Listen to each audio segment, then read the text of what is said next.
দেখুন,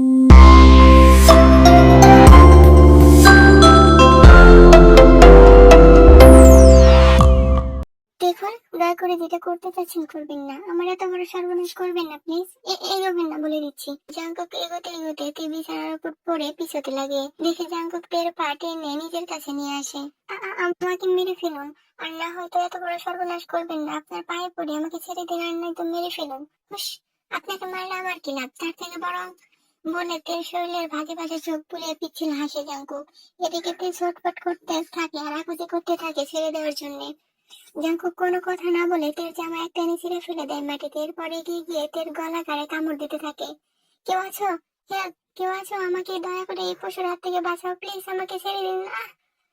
তে হাত দিয়ে জাঙ্কুকের গায়ে কিল ঘুষি দিয়ে নিজেকে ছাড়ানোর বৃথা চেষ্টা করতে থাকে। দেখে জাঙ্কুক তের দুই হাত কামিজ তুলে শক্ত করে বেটের সঙ্গে আটকে দিয়ে নিজের শরীরে থাকা গেঞ্জি প্যান্ট খুলে ফেলে। তারপর তের দিকে এগোতে থাকে। সেটা দেখে তে কাঁদতে কাঁদতে নিজের পা দিয়ে জাঙ্কুকের লাথি দিয়ে সরানোর চেষ্টা করতে থাকে। দেখে জাঙ্কুক হ্যাঁচকাটা নিয়ে তের পা নিজের দুই দিকে দিয়ে ঝুঁকে যায় তের মুখের কাছে। আমাকে রেপিস্ট বলছেন, আর আমি যদি রেপিস্টের মতো কাজ না করি ব্যাপারটা কেমন হয় না যায়? এখন কান্না করে চোখের পানি শেষ করে লাভ নেই। এমনিতে এরপর থেকে প্রতিদিনই কাঁদতে হবে আপনাকে। আমি বলি হুশ, আপনি কিন্তু দেখতে হেব্বি হট। এত সুন্দর বডির দেখা থেকে নিজেকে আটকে রাখতে পারছি না। কি করি বলুন তো? জাঙ্কুকের বুকের দিকে তাকায়, যেখানে এখন শুধুমাত্র একটা কালো রঙের শর্ট গেঞ্জি ছাড়া আর কিছু নেই। পায়ে পড়ি আপনার, আমাকে ছেড়ে দিন। আমি আর আপনার সামনে আসবো না। দরকার হলে আমি এখান থেকে চলে যাব। জাঙ্কুকের কথা উপেক্ষা করে উঠে দাঁড়িয়ে প্যান্টের পকেট থেকে ফোন বের করে আশেপাশে তাকায়। এরপর পড়ার টেবিলে বই পেছনে রেখে ক্যামেরা অন করে পজিশন ঠিক করে আবার তের কাছে যায়। কোনো কথা না বলে সোজা এক টানে তের অন্তর্বাস ছিঁড়ে ফেলে। মুহূর্তেই বক্ষবিদ্ধ উন্মুক্ত হয়ে পড়ে। সে নিচে তাকিয়ে একবার তাকায় তের চোখের দিকে। যে চোখ এখন বাচ্চার তীব্র আকুলতা ছাড়া পথ হয়ে আসে। কিন্তু নিষ্ঠুর জাঙ্কুকের মায়া হলো না। তের বক্ষ দেখে নিজের ধারালো তাতে ট্যাটু এঁকে দিতে লাগলো। তার সাথে সাথে তেজ সময় টেনে খুলে ফেলে চোখের দুই পাশে মুখের কাছে। টেপিস্টটা কি করে বুঝতেছেন তো ম্যাডাম? मेरे जज्बों की जो भी हालत है वो समझ लो न बिन कहे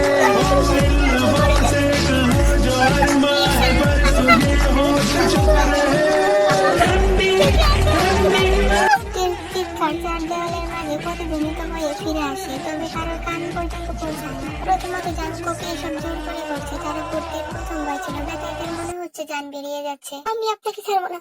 আপনাকে শেষ না করা অব্দি আমার শান্তি নেই। আপনার মতো জানোয়ারের মৃত্যু আমার হাতে আছে। টানা 2 ঘন্টা পর থেকে ছেড়ে পাশে শুয়ে হাঁপাতে হাঁপাতে শ্বাস নিতে লাগে জাঙ্কুক। তে বিছানায় মরার মতো পড়ে আছে, না নড়ছে না কিছু বলছে, শুধু ছাদের দিকে নিষ্পলক দৃষ্টিতে তাকিয়ে আছে। জাঙ্কুক একবার তাকালো তের দিকে, অতঃপর নিজে উঠে নিজের জামা কাপড় পরে তের উপর একটা চাদর দিয়ে বেরিয়ে গেল। জাঙ্কুক বেরিয়ে যেতেই তে দুকড়ে কেঁদে উঠলো। কাদার কারণে পুরো শরীর দুলছে। নিজের 2 হাত দিয়ে মুখ চেপে কান্নার শব্দ আটকানোর চেষ্টা করে আল্লাহকে ডেকে, আমার সাথে কেন এমন করলা? আমাকে কোন জন্মের শাস্তি দিলা তুমি? আমি বাবাকে কি বলবো? আমি কি করবো? আচ্ছা, আমি মরে যাবো? তে পরক্ষণে ভাবে, না, তাকে মরলে চলবে না। অন্তত এই জানোয়ারের বেঁচে থাকতে তো কিছুতেই না। নিজের হাতে না মারা পর্যন্ত ওর শান্তি মিলবে না। নিজেকে সামলে কিছুক্ষণ পর উঠে দাঁড়ালো। হঠাৎ পায়ের দিকে চোখ দিতেই চোখ বন্ধ করে নিল। উঠে দাঁড়ানোর সাথে সাথে পা বেয়ে মেঝেতে রক্ত পড়ছে। ফোনের শব্দে ঘুম ভাঙলো ইয়ঞ্জন বেগমের। এত রাতে কে ফোন দেয়? আবার কিছুটা বিরক্ত হয়ে চোখ পুরোপুরি না খুলে ফোনটা ধরে কানে নিলেন। হ্যালো, কে বলছেন? হ্যালো, কথা বলছেন না কেন? কে কে কল করেছে? ইঞ্জুন? জানি না তো। কল করে হ্যালো হ্যালো করছি, কথা বলছি না। ধরো, দেখো তো। ইঞ্জুন সুবিনের কাছে ফোন দিতেই ভদ্রলোক আগে নাম্বারের দিকে তাকালো, অতঃপর আঁতকে উঠে বলল, তেমা? হ্যালো তে, হ্যালো, কি হয়েছে আম্মা? এত রাতে কল দিচ্ছেন যে? হ্যালো। স্বামীর কথা শুনে ততক্ষণে ইঞ্জুন বেগমের ঘুম ছুটে গেছে। দরফরিয়ে উঠে বসেছেন তিনি। অতঃপর ফোন লাউড স্পিকারে দিতে বললেন, তেমা, কথা বলছিস না কেন? কোনো সমস্যা হয়েছে কি? মা আর বাবার আকুলতা দেখে তে আর নিজেকে সামলে রাখতে পারলো না। সাথে সাথে মুখে ওড়না দিয়ে কান্না করে ফেললো। কিন্তু এদিকে মেয়ে কাঁদছে বুঝতে 1 মিনিটও সময় লাগলো না তাদের। এই সুবিন, আমার মেয়ে কি হয়েছে? ও ও কোনো বিপদে পড়েনি তো? এত রাতে কল দিয়েছে কেন? কাঁদছে কেন? শান্ত হও ইঞ্জন, আমি কথা বলছি। বাবা, বাবা, আমি মরে যাচ্ছি। মেয়ের কথা শুনে সুবিনের বুকে ব্যথা শুরু হলো। মেয়েকে সে নিজের থেকেও বেশি ভালোবাসেন। কি হয়েছে আম্মা? আমায় বলেন। আব্বা আছি তো, বলেন আমায় কি হয়েছে? কি বলছে একবার বলেন আম্মা। তো পড়তে নিজেকে সামলে কিছুটা বাদ দিয়ে রেখে সবটাই বললো মা বাবাকে। সুবিন সাহেব হতভম্ব হয়ে মাথায় হাত দিলেন। তার আদরের মেয়েকে পড়ালেখা করাতে পাঠিয়ে ভুল করলো না তো সে? বুকে কেমন ব্যথা অনুভব হচ্ছে তার। কালকে ঢাকা আসতেছি তোর মামার বাসায়, তুই সকালবেলা ওখানে আয়, তারপর আগে পুলিশ স্টেশনে যাব। চিন্তা করবেন না আম্মা, আপনার আব্বা বাইসা আছে এখনো, এখন তো গাড়ি পেতাম না, রাতটা যাইতাম। মা একটু ধৈর্য ধরেন। একে বুঝিয়ে কল কেটে দিলেন সুবিন সাহেব। এদিকে তার মন ব্যাকুল হয়ে উঠেছে। ইঞ্জিন বেগম কান্না শুরু করে দিয়েছে। একটা মেয়ে তার হয়তো শাসনে রাখে সব সময়, কিন্তু নারী ছেড়া ধন তার। নিজের থেকেও সন্তান দুটোকে বেশি ভালোবাসেন তিনি। অনেক পরিবার আছে যারা কিনা এরকম কোনো ঘটনা ঘটলে সন্তানদের ভুল বুঝে গায়ে হাত তুলে, কত বাসায় গালিগালাজ করে, কিন্তু সুবিন মেয়েকে আশ্বাস দিয়েছে তের এই মুহূর্তে বাবা মায়ের সাপোর্ট খুব বেশি দরকার ছিল। এই যে মাথার উপর বাবার ছায়া আছে, শিওর হয়ে কেমন শান্তি হচ্ছে। অন্যদিকে জাঙ্গকে শাস্তি দেওয়ার জন্য মনে মনে ফুঁসছে। সকাল হতে বোরকা পরে স্কার্ফের উপর নিকাব জড়িয়ে ভালো করে কভার করে নিল নিজেকে। হোস্টেল থেকে বেরোতেই চোখে পড়লো কাল রাতের নিশ্চুপ সাক্ষী হওয়া মানুষদের। এখন কেমন ওকে দেখে কানা ঘষা শুরু করেছে। কেউ কেউ তো সামনে এসে বাজে ইঙ্গিত দিয়ে কালকের কথা বোঝানোর চেষ্টা করছে। এর মনে যাচ্ছে সবাইকে নিজে হাতে এখন যদি শাস্তি দিতে পারতো। যে আসামি সে অন্যায় করে সমাজে মাথা উঁচু করে ঘুরছে, আর যে ভিকটিম সে মুখ লুকিয়ে বেড়াচ্ছে। এ কেমন নিয়ম? ভেবে সমাজের নিয়মের এমন ধারার উপর নিঃশব্দে হাসলো তে। ওর কি খারাপ লাগছে না? এসব লাগছে। তবে যাকে এগুলো শোনানোর কথা তাকে বাদ দিয়ে তে কি বলা হচ্ছে এবং বাঁকা নজরে সবাই দেখছে। তে চোখ তুলে সবার দিকে তাকিয়ে তার ছেলের হাসি দিয়ে বের হলো হোস্টেলের থেকে। এই মামা দেখতো এটা কালকের হোস্টেলে। পরেরটুকু ছেলেটা ইশারা করে বোঝালো। ইস কি বাজে ইশারা, তের মাটির নিচে ঢুকে যেতে ইচ্ছে করছে। আল্লাহ তো তার ছেলের আর মানুষের হাসি মজার পাত্র করে রাখা থেকে নিজের কাছে নিয়ে যাচ্ছে না কেন কে? মনে মনে এগুলোই বলছে। অতবার ছেলেদের পাশ কাটিয়ে একটা রিক্সা ডেকে উঠে পড়লো। ড্রয়িং রুমের সোফার উপর বসে চারি কামড়াচ্ছে। ওর বাবা তো বললো পুলিশ স্টেশনে যাবে, কিন্তু এখন ওর মামা আর মামি ডেকে ভেতরে নিয়ে গেল। এখনো কেন কেউ আসছে না বুঝতে পারছে না ও। বেশ অনেকক্ষণ পর সবাই তের কাছে আসলো, কিন্তু তের মামি যে না দাঁড়িয়ে সোজা রান্না করে চলে গেলেন। তের মা নিজের মেয়ের দিকে তাকিয়ে আর নিজেকে আটকে রাখতে পারলেন না। মেয়েকে জড়িয়ে ধরে কান্না করে দিলেন। এদিকে সুবিন কায়ের সাথে বাইরে গেছে। আম্মা কান্না কেন করছো? আর বাবা কোথায়? আমরা থানায় যাব না? তিনজন বেগম কিছু বলার আগে কিচেন রুম থেকে জেনি বেগমের কথার আওয়াজ বেশি এলো। এখন থানায় যায় কি করবি? যা মুখ কালা করার তো তা কইরাই ফেলছিস। বুঝি না বাবু আফা, আপনারা কতবার কইলাম আমার বোনের পোলাটার লগে বিয়ে দিয়ে দেন, দিলেন না। মাইয়া নাকি পড়াবেন, এখন দেখতেছেন তো পড়তে গিয়ে কে জানে ওই ছেলের সাথে আর কি কি কাম করছে। মামি, আমি তোমার আব্বা আম্মার মতো অন্ধ না, বুঝলা? আমার ভাইয়ের মেয়া পড়ে তোমাকে লগেই, ওই না কইলে তো জানবারও পারতাম না। আজ নাকামি করতেছো কেন? তোমার তো ওই পোলার আশেপাশেই দেখা যাইতো সব সময়। তে চুপ করে গেল। তার মানে তে যেটুকু বাবা আমাকে বলেছিল না সেটুকু মামি মাম্মা ঘরে ডেকে বলছে। নিজেকে কেমন অসহায় লাগলো নিজের কাছে। জেনির ভাইয়ের মেয়ে বা কে কইতো যা সে তো জানতো না। কি করবে? তে অসহায় লাগছে ভীষণ নিজেকে। কালকের ঘটনা বুগামকেও জানিয়েছে, কিন্তু বুগাম সবকিছু জানার পর থেকে বাজে কথা শুনিয়েছে। সে নাকি ইচ্ছে করে জাঙ্কুককে কাছে ডেকেছিল। এত কষ্ট সে আর সহ্য হচ্ছে না তের। এবং সেই সকালে বাড়ি থেকে বের হয়েছে। তে পথের দিকে তাকিয়ে বাবার জন্য অপেক্ষা করছে, কিন্তু অপেক্ষার পর শেষ হচ্ছে না। এদিকে থানায় এরা যাবে না, কথা শুনে যা মনে হচ্ছে তের। ইঞ্জন বেগম আর জেনি তো রীতিমতো তাকে কত বুঝলো। জাঙ্কুকের পাওয়ার সম্পর্কে এই শহরে প্রায় কম বেশি সবারই ধারণা আছে। কোথায় যে পড়ে যারা এখনো জানে না তাদেরকে জানানোর মানে আছে নাকি? তে আর সহ্য হলো না, বোরকাটা পরে বেরিয়ে পড়লো।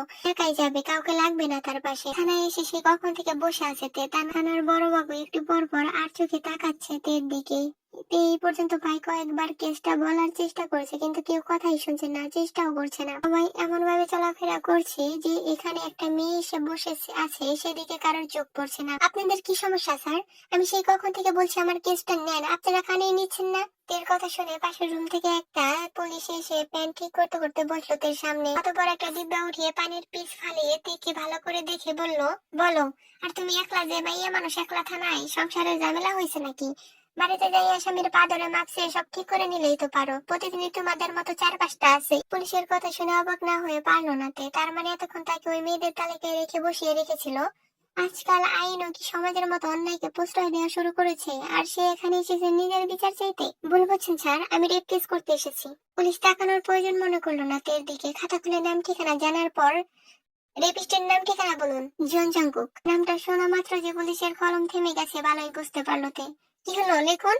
পুলিশ চোখ তুলে তাকালো। কিছুক্ষণ থেকে আগাগোড়া পরখ করে নিয়ে কাউকে কল করে বাইরে চলে গেল কথা বলার জন্য। পুলিশের এমন ব্যবহারতে হতবাক না হয়ে পারল না। বেশ কিছুক্ষণ পর এসে পুলিশ বসলো। আপনার কাজ শেষ হয়ে থাকলে এবার লেখেন। আরে দাঁড়াগো বাবু যে। পিছন থেকে কথা বলে ব্যাবলেশীন ভঙ্গিতে তের পাশের চেয়ার টেনে বসলো জাঙ্কুক। এদিকে জাঙ্কুককে দেখে থানার দারোগা সহ সবাই দাঁড়িয়ে পড়েছে। জাঙ্কুক হাতের ইশারা দিয়ে বসতে বললে সবাই নিজ নিজ কাজে চলে গেল। তো মিস্তে রাইট, আপনি এখানে কি করছেন? এই মুহূর্তে এখানে জাঙ্কুককে মোটেও আশা করেনি তে। কালকের কথা মনে করে পায়ের নিচে শিরশির করে উঠলো তের। উঠে গিয়ে জাঙ্কুকের কলার চেপে ধরলো। এদিকে থেকে এমন করতে দেখে দারোগা উঠে এসে থেকে ধরতে চাইলে জাঙ্কুককে ইশারা দিয়ে থামিয়ে দিয়ে বাবলিসীন ভাবেই বসে রইলো। তোর মতো জানোয়ারকে 14 শিকারের ভাত খাওয়ানোর জন্য এসেছে এখানে। অফিসার, অ্যারেস্ট করুন এটাকে, ইনি সেই রেপিস্ট। হুশ, হবু স্বামীর সাথে কেউ এমন ব্যবহার করে? আমিও শ্বশুর বাড়ি যেতে চাই, বুঝলেন ম্যাডাম, তবে এইটাই না, আপনাকে যে বাড়িতে ডাউনলোড করছে ওইটাই। আমার তো দেখা উচিত, এত জেদি মাল ডাউনলোড দিল হয়ে। আপনার মতো নিকৃষ্ট মানুষকে বিয়ে করার থেকে মরে যাওয়া শ্রেয়। অফিসার, আপনি বসে কেন আছেন? অ্যারেস্ট করেন। অফিসার সামনের কাণ্ড দেখে রীতিমতো কাঁপাকাঁপি শুরু করে দিয়েছে। স্যার, জাঙ্কুক অফিসারকে হাতের ইশারায় চুপ করিয়ে দিয়ে বলল, মশাই, আপনি তো প্যারা দিচ্ছেন, দেখছেন আপনাদের ম্যাডাম আমাকে আদর করছে, ডিস্টার্ব করবেন না তো। এ হতভম্ব হয়ে কলার ছেড়ে দিল। এদের কথোপকথন দেখে বোঝা যাচ্ছে জাঙ্কুকের পাওয়ার সম্পর্কে। এদের কথার মধ্যে থানার দরজা দিয়ে ভেতরে ঢুকতে দেখা গেল তের মামা কাইকে। আপনার মতো জানোয়ারের সাথেও কথা বলার মতো ইচ্ছে বা রুচি কোনোটাই আমার নেই। এখনই আমাদের বাড়িতে আসুন। জানোয়ার ডাকটা আপনার কাছ থেকে শুনতে হেব্বি লাগে, বুঝলেন? পরেরটা বলেন, আপনার বাড়ি কেন যাবো? খেয়ালি মারাও, আমার জীবনটা শেষ করে দিয়ে এখন না বোঝার ভান ধরো। আমি আর এক মুহূর্ত থাকতে চাচ্ছি না এখানে। যত তাড়াতাড়ি পারেন আমাকে এখান থেকে নিয়ে যান। জান পেলেন যে বুকের ভেতর হৃৎপিণ্ডটা কেমনে লাফাই উঠলো। কিন্তু এত হাইপার কেন হচ্ছেন সেটা আগে বলেন। আপনাকে আনবো না তো কাকে আনবো? কিন্তু আপনাকে আনার আগে সব একটু গুছাতে হবে যে। আমি কিছু শুনতে চাচ্ছি না, তুই তাড়াতাড়ি আয়, আমি আর এক মুহূর্ত থাকবো না এখানে। আর না এলে বল, আমি যেদিকে চোখ যাই চলে যাচ্ছি। ঠান্ডা হন, জীবনে প্রথম বিয়ে করবো, একটু কেনাকাটা করতে হবে যে।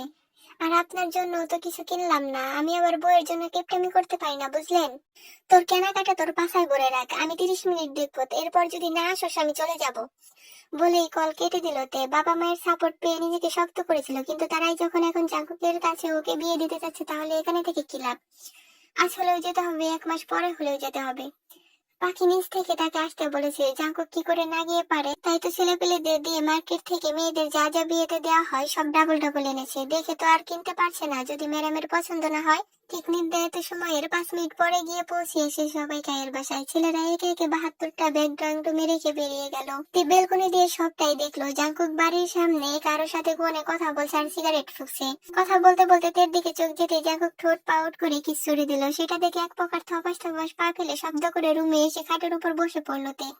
এই শয়তান লোকের সাথে সে থাকবে কি করে? তের ভাবনার মধ্যেই ওর রুমে কয়েকটা মেয়ে ঢুকলো। পেছন পেছন জাঙ্কুক। এগুলো হাতে থাকা ব্যাগগুলো তের রুমের মেঝেতে রাখতে জাঙ্কুক ইশারায় সবাইকে বাইরে পাঠিয়ে ছিটকিনি আটকে দিল। এগিয়ে গেল তের কাছে। তে চুপচাপ এখনো খাটের উপর আগের মতোই বসে আছে। জাঙ্কুক তের সামনে হাঁটু মুড়ে বসে তের হাত ধরলো। তে ছাড়িয়ে নিতে চাইলে শক্ত করে ধরে বলল, না ম্যাডাম, 5 মিনিট লেট, এর জন্য ক্ষমা চাচ্ছি। হ্যাঁ, সবানদের পোলাপানদের বুঝিয়ে দিয়ে গিয়ে একটু লেট হয়েছে, রাগ করবেন না প্লিজ। আর সুন্দর করে সেজে নিবেন। আমার 5টা না 10টা না, একটা মাত্র বউ হবেন। জীবনে একটাই তো বিয়ে করব, কি করে খালি মুখে করি বলুন তো? বলে তের কপালে ঠোঁট ছুঁয়ে আলতো করে চুমু খেয়ে বেরিয়ে গেল জাঙ্কুক। এদিকে তের তাতে কোনো হেলদোল নেই, আগের মতোই বসে আছে। জাঙ্কুক যেতে মেয়েগুলো এসে তেকে সাজাতে শুরু করলো। তে শুধু জড়বস্তুর মতো যেভাবে যাচ্ছে সেভাবেই নিচে যাচ্ছে। সাজানো শেষ হতেই মেয়েগুলো তেকে নিচে নিয়ে আসলো। সামনের সোফার উপর বাড়ির সবাই বসে আছে, আর জাঙ্কুক সুগা সহ সবাই অপর পাশের সোফায় বসে আছে, আর বাকি ছেলেরা দাঁড়িয়ে। তার উকিল নিজেদের মতো সব পেপার রেডি করছে। তেকে আনতে দেখে সুগা উঠে জাঙ্কুকের পেছনে দাঁড়ালো। অতঃপর তেকে বসানো হলো জাঙ্কুকের পাশে। কারোর দিকে তাকালো না। জাঙ্কুক কেন যেন বিয়ের সাজে তেকে দেখার সাহস পাচ্ছে না। হাঁটু কাঁপছে তার। তে খেয়াল করলেও কিছু বলল না। জাঙ্কুকে জোর করিয়ে সাদা পাঞ্জাবি পায়জামা পরিয়ে এনেছে সোগারা, নয়তো শার্ট প্যান্ট পরে বিয়ে করবে বলেছিল এই ছেলে। সাদা পাঞ্জাবি পরে বসে থাকায় এক রাজপুত্রের পাশে বসানো হয়েছে। কোন দেশের মায়া এখন নাকি। কালো লেহেঙ্গার সাথে হীরার নেকলেস দিয়ে হালকা মেকআপ করে সাজানো হয়েছে, তাতে যেন অপরূপ সুন্দর লাগছে থেকে। জাঙ্কুক একবার তাকিয়ে চোখ ফিরিয়ে নিল। হাসপাস লাগছে তার। সুগা, পানি দে। সুগা জাঙ্কুকের কাঁপাকাঁপি বুঝতে পেরেও সবার সামনে কিছু বলল না। পেছন থেকে একটা পানির বোতল দিতেই ঢকঢক করে পুরো বোতল শেষ করে জোরে জোরে নিঃশ্বাস নিতে লাগলো। সুগা সহ সবাই হাসলো জাঙ্কুকের কর্মকাণ্ডে। এখানে তে আর তের বাড়ির মানুষ না থাকলে বড় ভাইকে এমন কাঁপাকাঁপি করার জন্য সবাই কথা শোনাতে ছাড়তো না, যে এত বলার অপেক্ষা রাখে না। এরপর উকিল এসে রেজিস্টার খাতায় সাইন করতে বললে তে একবার বাবার দিকে তাকিয়ে নির্বিকার ভঙ্গিতে সাইন করে দিলেও চোখ সাইন করতে গিয়ে বেশ কয়েকবার ডোক গিলেছে, হাতও কেঁপেছে। তে সবটাই খেয়াল করলো। বাবা, মোহরানা কত ধরবো? এখন ছাড়া আর কিছু দেয়া যায় না? যাবে না কেন? কিন্তু সবাই তো মোহরানা হিসেবে আমাকে লিখে দেন তো, যাতে ম্যাডাম আমাকে ছাড়তে চাইলেও আবার আমাকেই নিতে হয়। আর সাথে আমার দুটো বাংলো, সাথে নগদ 38 লক্ষ টাকা এবং পুরো আমি ট্যাকিং। কাজী ব্যাকলের মতো তাকিয়ে রইলো, তার সাথে তের বাড়ির সবাই। মেয়ের এত সুখ হবে ভেবে ইয়ঞ্জন আসলে মুখ গুজে কান্না করছেন। চাকের বন্ধু মহল সহ পোলাপান গুলো মুখ টিপে হাসছে। তে মনে মনে অবাক হলে কিছু বললো না, হয়তো তাকে কিনে নেওয়ার চেষ্টা করছে। তিনি বেগম মনে মনে জ্বলে পুড়ে যাচ্ছে। তার মেয়ের জামাই সামান্য একটা অফিসের কর্মচারী, তা আবার জীবন কোম্পানিতেই কাজ করে। সে ভেবেছিল এই মেয়েকে বিয়ে করে নিয়ে গিয়ে আরো কষ্ট দেবে। এই দেখে সোনাই সোহাগা বেবি নিজের উপর রাগ করলেন। সে কিসের জন্য যে বিয়ের বুদ্ধি দিয়েছিল আফসোস হচ্ছে এখন। বলছেন কি বাবা, আপনাকে কি করে দে? যা বলছি তাই করুন। জাঙ্গকের চোখের দিকে তাকিয়ে আর কিছু বললেন না কাজী। অতঃপর বিয়ে সম্পন্ন হতেই তে এক প্রকার তাড়াহুড়া করে কারোর সাথে কথা না বলে এসে গাড়িতে বসেছে। জাঙ্গক নিজের বইয়ের কাণ্ড দেখে হাসবে না কাঁদবে বুঝতে পারছে না। আর বউ যেখানে নেই সেখানে বসে থেকে কি করবে। সবাইকে বিদায় দিয়ে দলবল নিয়ে চলে এলো। ম্যাডাম, আমাকে কি দেখে আপনার ড্রাইভার মনে হয়? সামনে এসে বসেন। তে কটমট করে তাকালো জাঙ্গকের দিকে। সেদিকে জাঙ্গক বিশেষ পাত্তা না দিয়ে এগিয়ে গেল তের দিকে। অতঃপর কিছু একটা ভেবে সুগাকে ডেকে বলল গাড়ি ড্রাইভ করতে, সে পিছনে বসবে। সুগা অবাক হলেও হাসলো। এই ব্ল্যাক মার্সিডিজটা জাঙ্গকের শখের গাড়ি, কাউকে ছুতো অব্দি দেয় না, বিশেষ দরকার ছাড়া বেরো করে না। আজকে আসার সময় একাই ড্রাইভ করে আসছে। কিন্তু কি করার, বউকে রেখে তো আর সামনে বসতে পারে না। সে আবার যত্নবান স্বামী, স্ত্রীর ভালো মন্দ দেখার বিষয়টা তো তারই। এদিকে জাঙ্গকের এসব ন্যাকামি দেখে গা জ্বলে যাচ্ছে তের। একে তো পরিবারের এমন ব্যবহার সে নিতে পারছে না, তার উপরে এই সম্পর্কের জটিলতা তাকে ভিতর থেকে শেষ করে দিচ্ছে। সে কিনা কাল যার কাছে রেপ হলো, আজ তাকে কবুল বলে নিজের মালিকানা দিয়ে দিল।